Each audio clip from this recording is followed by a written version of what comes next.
प्रिय छात्राओं, आज हम देखेंगे प्रबंध लेखांकन का संगठन। जैसा कि हमें पता है कि जहाँ कहीं भी दो या दो से अधिक व्यक्ति मिलकर काम करते हैं, वहाँ संगठन की आवश्यकता होती है। जब किसी संस्था में दो या दो से अधिक व्यक्ति मिलकर कार्य करते हैं, तब उन व्यक्तियों में कार्यों को बांटना पड़ता है तथा उन कार्यों को करने के लिए आवश्यक अधिकार भी सौंपने पड़ते हैं। तो ये कार्य कहलाता है संगठन। किसी भी व्यवसाय में संगठन के अभाव में व्यवसाय के उद्देश्यों की प्राप्ति संभव नहीं है। एक व्यावसायिक उपक्रम में प्रबंध लेखांकन के कार्य को प्रभावशाली ढंग से संचालित करने के लिए एक अलग से संगठन होना आवश्यक है। अब किस प्रबंध लेखांकन के संगठन का स्वरूप कैसा हो, यह बहुत कुछ उसके आकार और व्यवसाय की प्रकृति पर निर्भर करता है। एक छोटे आकार के व्यावसायिक उपक्रम में दैनिक पुस्तपालन के लिए एक या अधिक क्लर्क रखे जा सकते हैं तथा प्रबंध लेखांकन के लिए समय समय पर कोई लेखापाल या प्रबंध लेखापाल या लेखा विशेषज्ञ की सेवाएं आंशिक रूप से अंशकालीन प्राप्त की जा सकती है, पार्ट टाइम प्राप्त की जा सकती हैं।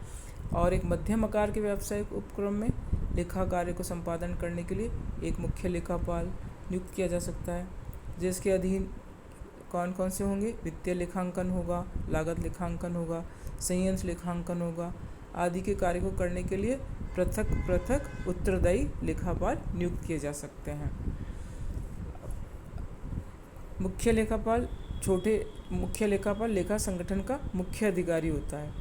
इसके अंतर्गत लागत लेखापाल द्वारा लागत एवं बजट कार्य किए जाते हैं। सामान्य लेखापाल अथवा वित्तीय लेखापाल द्वारा मूल अभिलेखों को लिखना, लेनदारों में देनदारों की सूची तैयार करना, वेतन सूची बनाने आदि के कार्य पूरे किए जाते हैं।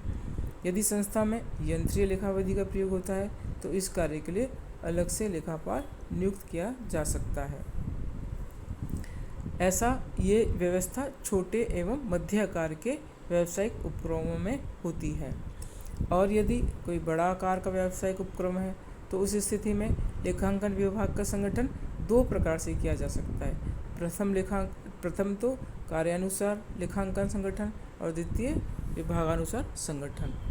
अब कार्यानुसार लेखांकन संगठन किस प्रकार से किया जाता है? इस प्रकार के संगठन संरचना में उपक्रम के प्रबंध लेखांकन कार्य को लागत लेखा विभाग, बजट विभाग, सामान्य लेखांकन विभाग, कारखाना लेखांकन एवं लेखा परीक्षण 5 विभागों में बांटा जाता है तथा प्रत्येक विभाग के लिए एक पृथक उत्तरदायी अधिकारी नियुक्त किए जाते हैं। इन अधिकारियों के कार्य में पूर्ण समन्वय स्थापित करने तथा उन पर नियंत्रण रखने के लिए एक नियंत्रक अथवा प्रबंध लेखापाल की नियुक्ति की जाती है।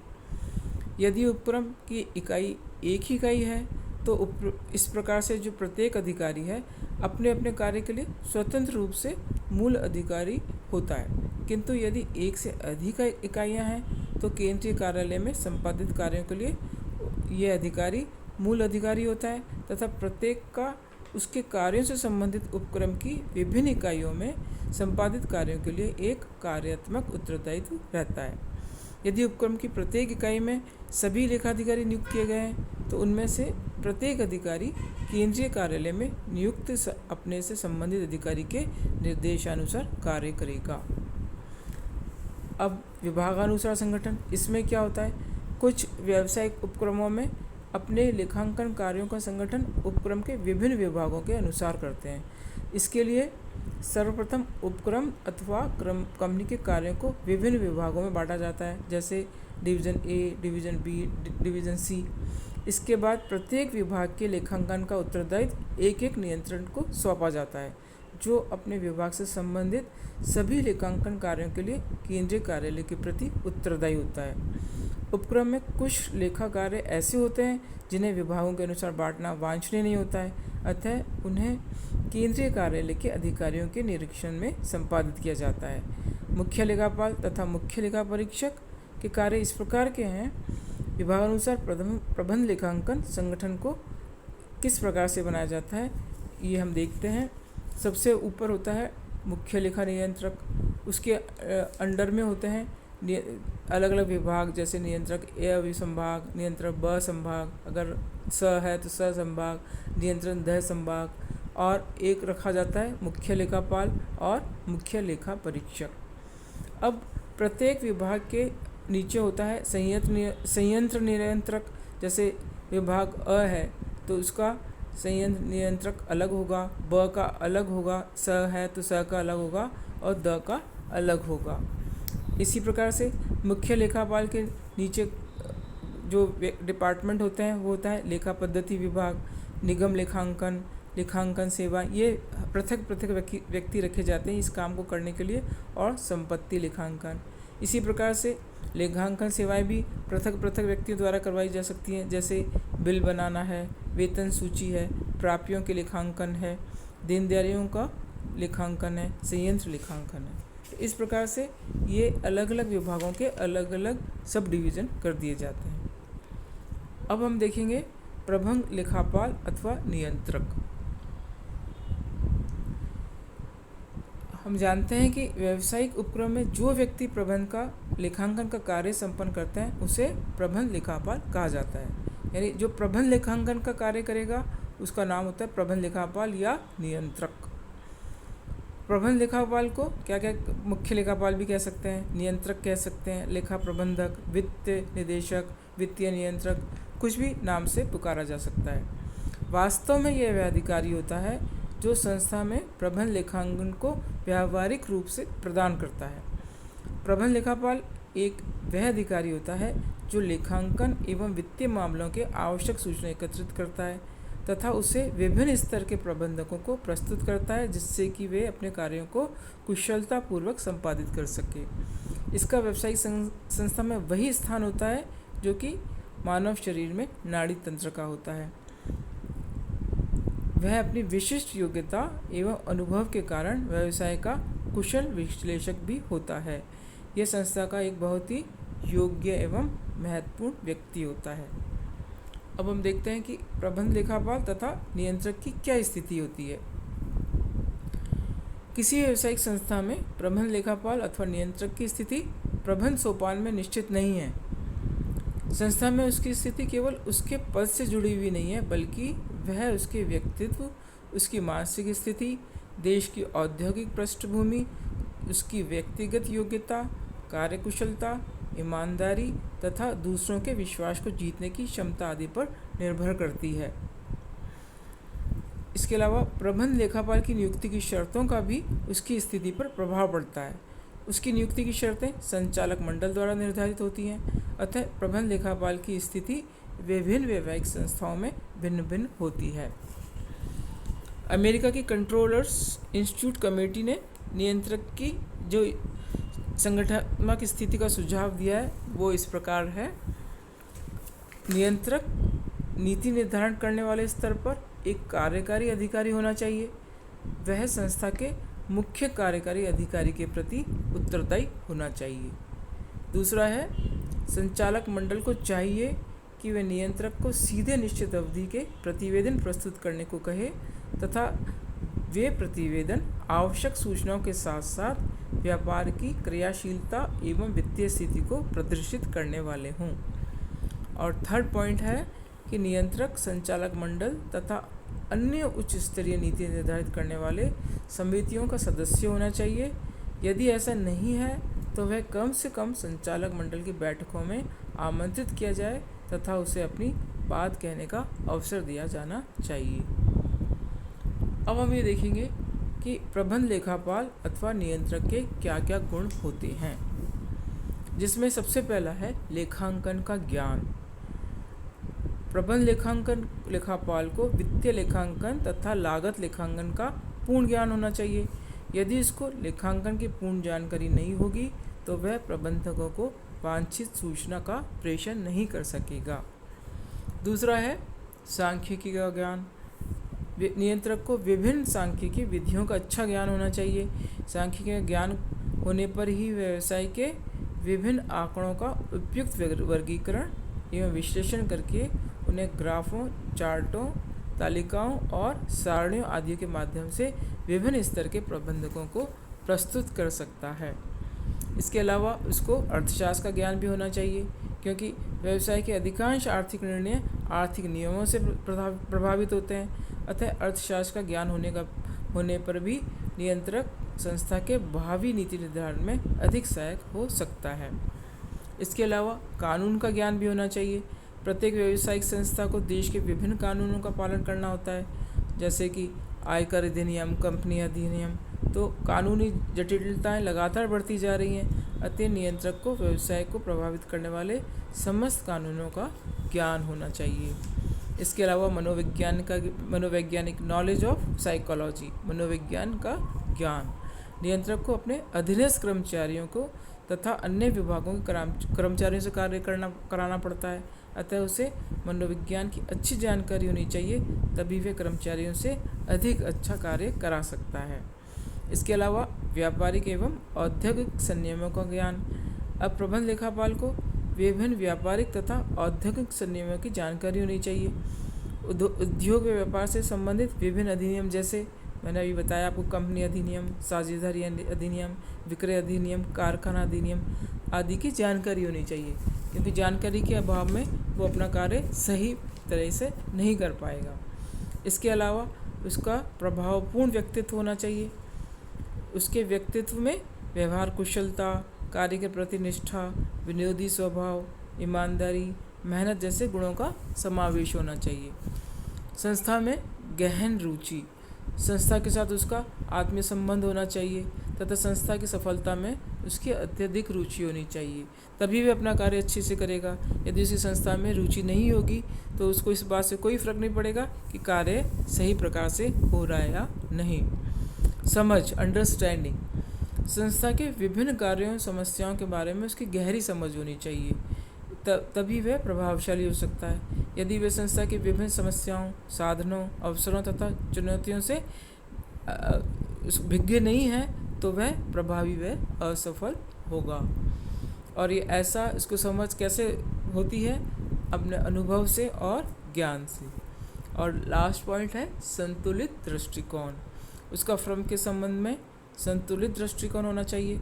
उसका दृष्टिकोण वर्तमान की वास्तविक स्थिति तथा भविष्य की विकास संभावना के संदर्भ में संतुलित होना चाहिए। अब हम देखेंगे कि प्रबंध लेखापाल तथा नियंत्रक के क्या क्या कार्य हैं। फंक्शंस ऑफ मैनेजमेंट अकाउंटेंट और कंट्रोलर। अभी तक हम समझ ही गए होंगे कि प्रबंध लेखापाल का संस्था में कितना योगदान है और वो उसको कौन कौन से कार्य करने होते हैं। हम देखते हैं, सबसे पहला पॉइंट है नियंत्रण के लिए नियोजन। व्यावसायिक संस्थाओं पर या व्यावसायिक क्रियाओं पर नियंत्रण हेतु प्रबंध के एक अभिन्न अंग के रूप में एक एकीकृत योजना बनाना, समन्वित करना तथा अधिकृत प्रबंध द्वारा लागू करना आवश्यक है। व्यवसाय के आकार और आवश्यकता के अनुसार इस योजना में क्या क्या होता है? परिव्यय प्रमाप, व्यय बजट, बिक्री पूर्वानुमान, लाभ नियोजन तथा पूंजीगत विनियोग और उसके अर्थ प्रबंधन का कार्य आदि सम्मिलित किए जाते हैं। साथ ही इसमें योजना के कार्यान्वयन हेतु आवश्यक कार्यविधि भी दी जाती है। इसके अलावा सूचना देना एवं व्याख्या करना, अब वास्तविक परिणामों की अनुमोदित कार्यकारी योजनाओं तथा प्रभावों से तुलना करना और सभी स्तर के प्रबंधकों एवं व्यवसाय स्वामियों को परिचालन के परिणामों की व्याख्या करना और उन्हें इनके बारे में सूचित करना। इस कार्य में इसको क्या क्या आवश्यकता होती है? लेखांकन नीति का निर्धारण, लेखांकन तथा परिव्यय प्रणालियों एवं कार्य विधियों में समन्वय तथा अपेक्षित सांख्यिकी समंकों तथा विशेष प्रतिवेदनों की तैयारी भी सम्मिलित है। इसके अलावा उसका कार्य होता है मूल्यांकन एवं परामर्श, व्यवसाय के उद्देश्यों की वैधता तथा इन उद्देश्यों की प्राप्ति के लिए प्रयुक्त नीतियों, संगठन संरचना एवं कार्यविधियों की प्रभावशीलता का मापन तथा इस संबंध में प्रबंध को सूचित करना प्रबंध लेखापाल का कार्य है। इसके अलावा है कर व्यवस्था। कर व्यवस्था के अंतर्गत प्रबंध लेखापाल की संस्था की कर नीतियों तथा कार्यविधियों का निर्धारण करके उन्हें लागू करना होता है। इस कार्य को कर नियोजन कहा जाता है। इसके अलावा 5th पॉइंट है सरकारी एजेंसियों को सूचित करना। इसके अंदर प्रबंध लेखापाल को विभिन्न कानूनों के अंतर्गत सरकारी एजेंसियों को भेजे जाने वाले विभिन्न प्रतिवेदनों व विवरणों को तैयार करवाना होता है, उसका निरीक्षण करना होता है, उसमें समन्वय स्थापित करना तथा उचित समय पर संबंधित सरकारी एजेंसियों को भिजवाना होता है। इससे संस्था अनावश्यक जुर्मानों व कानूनी समस्याओं से बचती है। इसके अलावा है संपत्तियों की सुरक्षा। अब संपत्तियों की सुरक्षा में प्रबंध लेखापाल को आंतरिक निरीक्षण, आंतरिक अंकेक्षण तथा बीमा व्यवस्था पर ध्यान देना होता है। इसके अभाव में कंपनियों की संपत्तियां वेस्ट होने का डर रहता है। संपत्तियों के अधिकार पत्रों की सुरक्षा भी एक आवश्यक कार्य होता है। और अंत में है आर्थिक मूल्यांकन। आर्थिक मूल्यांकन किस प्रकार से करता है? व्यावसायिक सफलता तथा असफलता में बाधक कारणों के प्रभाव का मूल्यांकन एवं उसके संबंध में प्रतिवेदन देना भी प्रबंध लेखापाल का कार्य होता है। इसके लिए वह सतत आर्थिक व सामाजिक शक्तियों तथा सरकारी नीतियों के प्रभावों का मूल्यांकन करता है तथा उसके व्यवसाय पर पड़ने वाले प्रभावों की व्याख्या करता है। वह जो प्रभाव प्रतिकूल होते हैं उससे बचने का उपाय भी खोजता है। तो हमने देखा कि प्रबंध लेखापाल के कौन कौन से कार्य हैं। पहला हमने देखा नियंत्रण के लिए नियोजन, सूचना देना एवं व्याख्या करना, मूल्यांकन एवं परामर्श, कर व्यवस्था, सरकारी एजेंसियों को सूचित करना, संपत्तियों की सुरक्षा और आर्थिक मूल्यांकन। अब लास्ट पॉइंट है प्रबंध लेखापाल अथवा नियंत्रक के दायित्व। अभी तक हमने देखा कि क्या क्या कार्य थे, अब हम देखते हैं इसके क्या दायित्व हैं। हमने ये देखा कि प्रबंध लेखांकन के कार्यों में एक महत्वपूर्ण कार्य है विभिन्न स्तरों पर प्रबंधकों को सूचनाएं प्रेषित करना और उनकी व्याख्या करना। इसके लिए प्रबंध लेखापाल द्वारा प्रस्तुत सूचनाओं के आधार पर प्रबंधक व्यवसाय के संबंध में अनेक निर्णय लेते हैं। इस संबंध में एक बड़ा ही महत्वपूर्ण प्रश्न यह उठता है कि इसके द्वारा दी गई सूचनाओं के आधार पर यदि प्रबंधक गलत निर्णय ले लेते हैं तो उसके लिए कौन उत्तरदायित्व है, प्रबंधक अथवा प्रबंध लेखापाल? तो इस प्रश्न का उत्तर दो बातों पर निर्भर करता है। पहला, मामले की स्थिति व सूचना की प्रकृति, और दूसरा है प्रबंध लेखापाल की स्थिति। पहले हम देखते हैं मामले की स्थिति व सूचना की प्रकृति। यदि प्रबंध लेखापाल अथवा नियंत्रक पूर्ण सावधानी बरतते हुए अपनी जानकारी के अनुसार शुद्ध सूचनाएं प्रेषित करता है तथा उन्हें इस प्रकार प्रबंधकों के समक्ष रखता है जिससे उसका सही निर्वचन हो सके, तो इसके लिए प्रबंध लेखापाल उत्तरदायी नहीं ठहराया जा सकता। इसके विपरीत यदि इसके द्वारा प्रदत्त सूचनाएं त्रुटिपूर्ण हैं, अशुद्ध हैं, पक्षपातपूर्ण हैं तथा भ्रमोत्पादक हैं, तो उसके आधार पर यदि प्रबंध गलत निर्णय ले लेता है या गलत निर्णय हो जाते हैं तो ऐसी स्थिति में प्रबंध लेखापाल को उत्तरदायी ठहराया जाएगा। दूसरा है प्रबंध लेखापाल की स्थिति। संस्था के अंदर प्रबंध लेखापाल की स्थिति भी इस बारे में बहुत महत्वपूर्ण है। यदि प्रबंध लेखापाल की स्थिति केवल सूचनाओं को अंकित करना अथवा उन्हें प्रेषित करने वाले व्यक्ति के रूप में ही सीमित है तो उसके द्वारा प्रेषित सूचनाओं को अंकित करने अथवा प्रेषित करने वाले व्यक्ति के रूप तक ही सीमित है, तो इसके लिए प्रेषित सूचनाओं के आधार पर किए गए निर्णयों के लिए उससे उत्तरदायी नहीं ठहराया जा सकता। इसके विपरीत उसकी स्थिति सूचनाओं के अंकन अथवा प्रेषण तक ही सीमित न होकर व्यावसायिक क्रियाओं के नियोजन, नीति निर्धारण एवं निर्णय में प्रबंधकों के साथ सक्रिय भाग लेने तक विस्तृत है, तब वह प्रबंधकीय व्यक्तियों के महत्वपूर्ण है और प्रबंधकीय निर्णयों के लिए उत्तरदायी ठहराया जा सकता है। यदि उसने कोई गलत निर्णय लिया है उसकी सूचनाओं के आधार पर, तो उसे इसके लिए उत्तरदायी ठहराया जा सकता है। तो इस प्रकार से ये हमारा पहला जो चैप्टर है इंट्रोडक्शन पार्ट वो समाप्त होता है। इसको आप इस चैप्टर को आप याद कीजिए और कोई बात समझ में नहीं आए तो मुझसे पूछिएगा। कल से हम दूसरा चैप्टर स्टार्ट करेंगे, फाइनेंशियल एनालिसिस। थैंक यू बच्चों।